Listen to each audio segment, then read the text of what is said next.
اسی طرح hand practice کو ڈاکٹر کہتے ہیں کوئی نقصان نہیں، حالانکہ ایسا ہے نہیں، نقصان ہے اس کا، میڈیکلی بھی نقصان ہے، لیکن فرض کر لو نہیں ہے، یہ تھوڑی کہ اس کو سوسائٹی میں اپریشیٹ کیا جائے گا، پروموٹ کیا جائے گا. اخلاقی طور پہ کیا ہے اس کا نقصان ہے، اس کے کیا اخلاقی نقصانات کیا ہیں، وہ ایک لمبی فہرست ہے اس کی.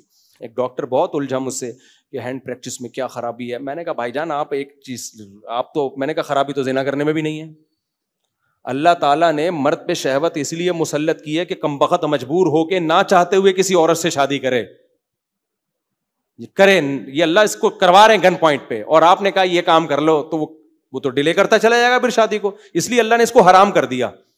ٹھیک ہے نا.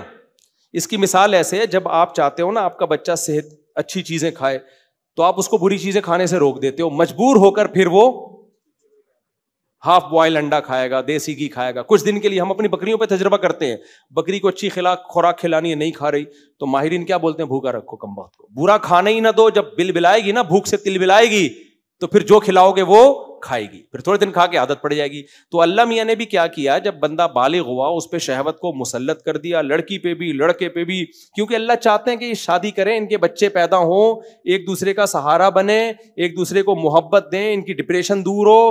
صحیح ہے نا. اور نسل بڑھے. فیملی پلاننگ والے چاہ رہے ہیں نسل نہیں بڑھے، اللہ میاں کیا چاہ رہے ہیں، فطرت چاہ رہی ہے بڑھے، تاکہ فطرت نے شہوت مسلط کر دی. پھر اسلام تو دین فطرت ہے، اسلام کو بتا دے کہ ہم بہت دوسرا راستہ تلاش کر لیں گے.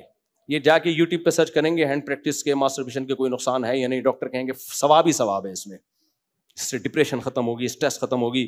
تو اللہ میاں نے کیا کیا، اللہ میاں نے بولا کہ یہ کم بخت اپنے لیے ہیلا تلاش کریں گے، پھر یہی چلاتے رہیں گے 50 سال کی عمر تک نا، اسی سے اپنی ٹینشن دور کرتے رہیں گے، اور اپنے پاؤں پہ کھڑے ہوں گے، ہم اسٹیبل ہوں گے، پھر ہم شادیاں کریں گے.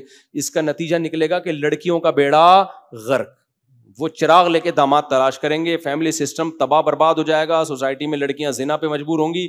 تو اللہ میاں نے کہا کہ بھائی ڈاکٹر کہے کہ یہ لیگل ہے، پھر بھی اللہ کی طرف سے یہ کیا ہے، اللیگل ہے، تو حرام کر دیا اس کو. پھر اب آپ مجبور ہو کے شادی کرو گے. لوگ سفر میں جاتے ہیں نا، مجھ سے پوچھتے ہیں کہ ہم کیا ہے، بیوی ہمارے ساتھ نہیں ہے تو ہینڈ پریکٹس کر سکتے ہیں، کیا کریں. میں نے کہا، کہتے ہیں شہوت بہت دماغ پہ چڑھ جاتی ہے. میں نے کہا یہ اس لیے اللہ نے چڑھائی ہے کہ اپنی بیویوں کو اکیلے چھوڑ کے مت بھاگا، اس لیے نہیں چڑھائی ہے کہ اس طرح سے اپنی خواہش پوری کر لیا کرو. یہ اللہ نے مسلط اس لیے کی ہے کہ بیوی کو پھلترو کی طرح تمہارے ساتھ لگا دیا اللہ تعالیٰ نے. کہہ رہے ہیں ہمارے پاس وسائل نہیں ہے، تو میں کہتا چھوڑ کے گھر آ جاؤ، مت جاؤ. پھر نہیں آئی بات، پھر کیا بیچو، ٹماٹر بیچو. بات لوٹ کے کہاں آتی ہے؟ اللہ نے کب کہا ہے کہ عیاشی کرے گا ہر آدمی؟ کچھ ٹماٹر بیچیں گے، کچھ گٹکے کی دکان لگائیں گے، کچھ گولا گنڈا بیچیں گے. تو تم بھی کیا بیچو، آ کے گولا گنڈا بیچو. حرام کو ہم سے حلال کروا دو میرے بھائی، یہ ہم نہیں کریں گے. ہمارا باپ کا دین تھوڑی ہے جو ہم اپنی طرف سے حرام کو حلال کر دیں.